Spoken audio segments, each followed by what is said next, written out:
Yeah, so I pressed the wrong button again. Interesting thing is, beginning of this series of videos, I think I might have made a mistake by putting sleeper cell. Oops, now I've said it. This one will go funny too. So the video has a lock on it, and now it has like an oval shape. But I'd just like to tell people out there who are watching me that I must be crazy, because I have no proof of what I said about a sleeper cell. It was a dream. We don't believe in dreams. God doesn't give dreams. God's not real, remember? Right, so that's my, what do you call that? My disclosure. I'm trying to throw you off. Look, if there was something I could do about it, I would. Maybe people who are in charge, running the country, should actually do their job. Maybe the internal affairs, when they let people in the country, should do their job, do their research. Anyway, my wee girl, Michaela.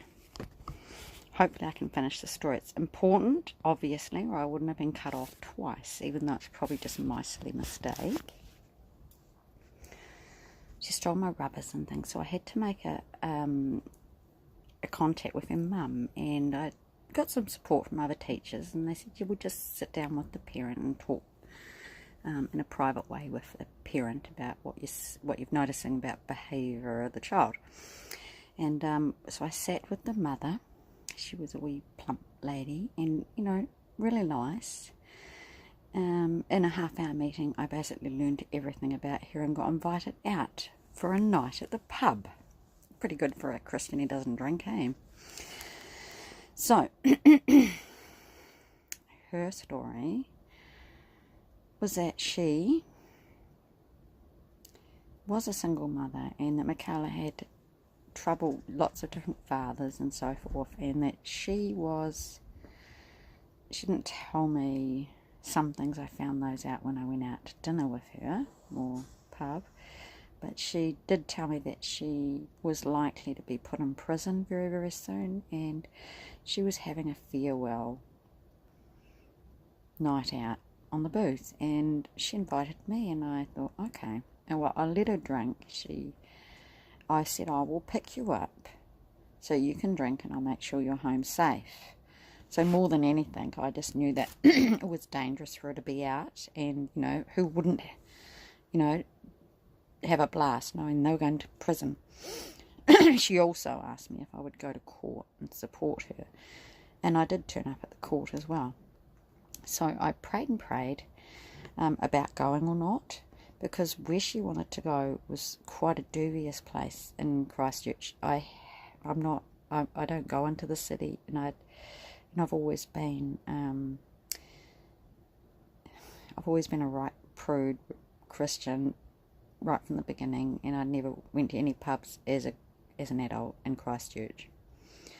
So I looked up the pub, and I realised it was a really seedy sort of pub, but I still went. I prayed, and the Lord gave me some words for her, because remember, I'm in the microwave this year, and I'm hearing really clear. One thing, I had a dream, and I woke up and I knew the Lord wanted me, knowing that she was going to go to prison, to buy her a chessboard, and I didn't have very much money, so I just got a cheap magnetic chessboard. Then when I was in the car on the way to pick her up, the Lord showed me a vision of an Alsatian dog. So when I got to the door, I said to her, she knew I was a Christian by now, the Lord gave me a vision of you and about you, for you, and it was an Alsatian dog, and she burst into tears and said that's my dog that died last year. That dog used to protect me and Michaela, and it died, and now I feel scared in the house. And I said, well, the Lord wants to show you and tell you right now, He is your protection. He wants to protect you and Michaela. So we parked away from the pub, and I was walking there with her, and she disclosed to me that she had a granddad, and he had passed away and she had a very close relationship with him. And it was at the same time as I had shared with her that the Lord had told me to buy her a chessboard.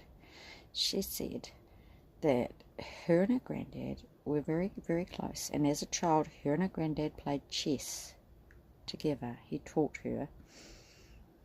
And she said, that touched her. So this is important. The Lord wants to reach out to this lady. And I was just so glad that I stepped out in faith and said what I said. It's scary. You need to do it. And you'd like to think it would pay off. But at the end of this, it didn't seem to pay off at all, except for the fact that I get to share it now. And I was encouraged that I was hearing God, but I don't think it helped her much. Because like a couple of minutes later, she said, I speak to my granddad. My granddad talks to me all the time. And like he's dead, right? And I said to her, oh, does he? And I said, is he talking to you now? And she said, yes. And I said, what is he saying? And she said, he's telling me not to talk to you.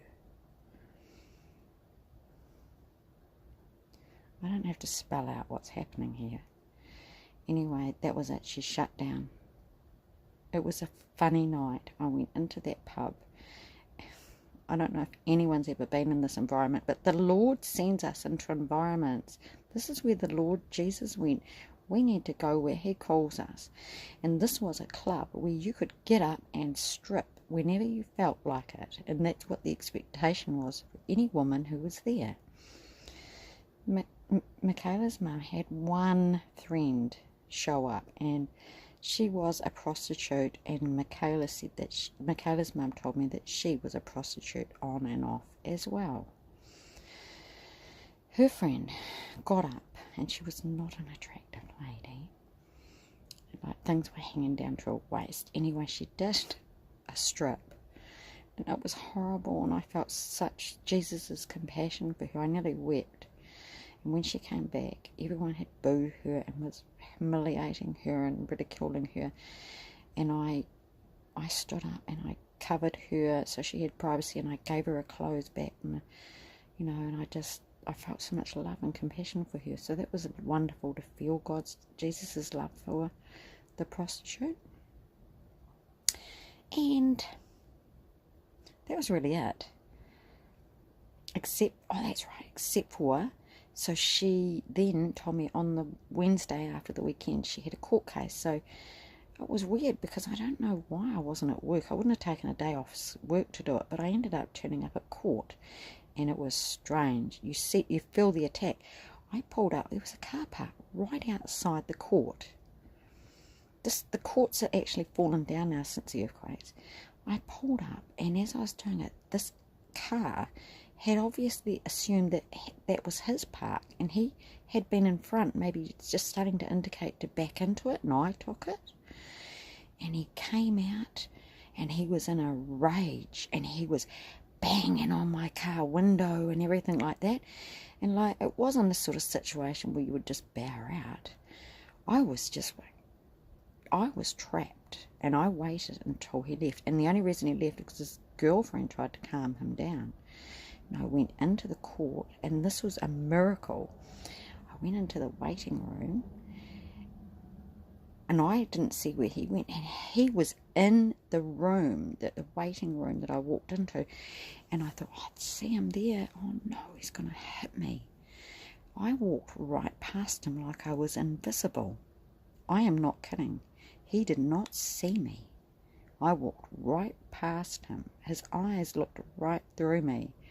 I didn't run, I didn't cower. I thought, Lord, look after me. And I sat outside that courtroom. I didn't go in. When Michaela's mum came out, I gave her the chess set. I wished her all the best. I blessed her, I prayed for her a little bit, and I gave her a cuddle, and I never ever saw her again. How's that? Did God leave me hanging? He sure did. Do I know what's happening in Invercargill with my lovely friend, who I shared the gospel with, who she shared her faith to me with, and we never argued, and we just seemed to really click. Do I know what's happening in her life? Do I know what's happened to the two boys they have brought up? Do I know what he is doing? Do I know that he's a potential threat here in New Zealand?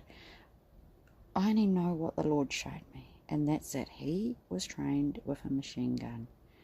And then there's just factual things I know because of her confession about him working for Saddam bin Laden.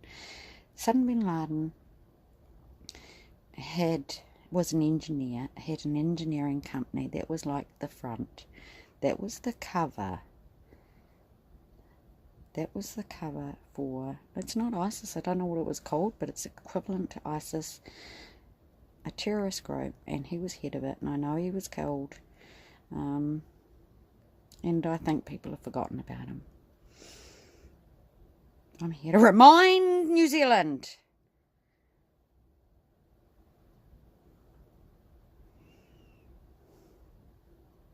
Trouble is to come. I would be calling out to your Jesus. I would be calling out for covering. I would be calling out for miracles like I had when I walked past that man in the courtroom. God will make you invisible.